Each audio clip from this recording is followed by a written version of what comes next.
Okay, டே 7 video.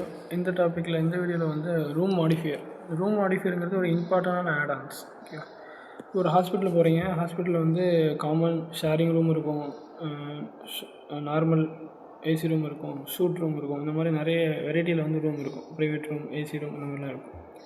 இப்போ in case உங்களோட policy வந்து நார்மல் ரூம் அப்படின்னா அவங்க கிளைம் கொடுக்கும்போது அந்த நார்மல் ரூம் ரெண்ட்டை மட்டும் தான் கழிப்பாங்க.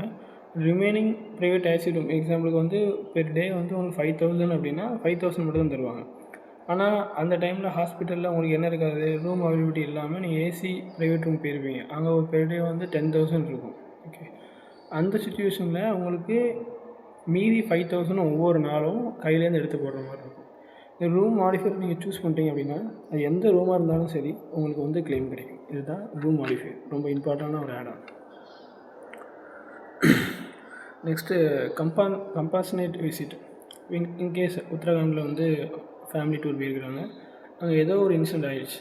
அப்போ இங்கேருந்து நீங்கள் வந்து இமீடியட்டாக போகணும். ஒரு ஏர்லேயோ இல்லைனா ஒரு ட்ரெயின்லேயோ போக வேண்டியிருக்கு அப்படின்னா அப் டு 20,000 வரைக்கும் பெர் டே என்ன பண்ணிக்கலாம்னா டிக்கெட் வந்து இன்சூரன்ஸ் வந்து பே பண்ணிக்கலாம். அந்த மெட்டர்னிட்டி பெனிஃபிட் இதை பொறுத்த வரைக்கும் normal delivery, caesarean delivery, C section இந்த ரெண்டுலேயுமே அப் டு 10% வரைக்கும் என்ன பண்ணிக்கலாம்னா நீங்கள் கிளைம் பண்ணிக்கலாம். சம் அஷ்யூர்டில் 10% வரைக்கும் நீங்கள் கிளைம் பண்ணிக்கலாம். ஓகே, வெயிட்டிங் பீரியட் வந்து ஒரு 2 இயர்ஸ் இருக்கும். இதை நீங்கள் 1 இயராக மாற்றினாலும் அதுக்கு தனியாக ஒரு ஆட்-ஆன் போட்டு 1 இயராக மாற்றிக்கலாம். ஓகே, இப்போ இதில் என்ன அப்படின்னா நீங்கள் எப்போ மெட்டர்னிட்டி பெனிஃபிட் ஆட் பண்ணுறீங்களோ அப்போ இருந்து 1 இயர்க்கு அப்புறம் தான் நீங்கள் கன்சீவ் ஆகணும். அதுக்கு முன்னாடி கன்சீவ் ஆகி ஆல்ரெடி ப்ரெக்னெண்ட்டாக இருக்கிறேன் இதில் வந்து கிளைம் பண்ணாலும் கிளைம் பண்ண முடியாது. The new baby born baby cover. இந்த கவரை பொறுத்த வரைக்கும் ஃபஸ்ட்டு 90 டேஸ் எல்லா இன்சூரன்ஸுமே ஒரு குழந்தை பிறக்குதுன்னா 90 நாளைக்கு அப்புறம் தான் என்ன பண்ணுவாங்கன்னா ஆட் பண்ணுவாங்க.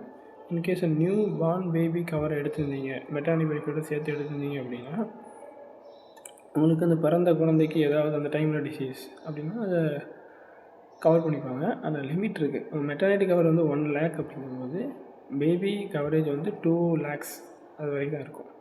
ஆனால் ஏதாவது ஒரு சின்ன சர்ஜரினா கூட 5 lakhs 4 lakhs போகும். New born baby cover maternity benefit வந்து ஆல்மோஸ்ட்டு எல்லா இன்சூரன்ஸுமே சேமாக தான் டீல் பண்ணுவாங்க.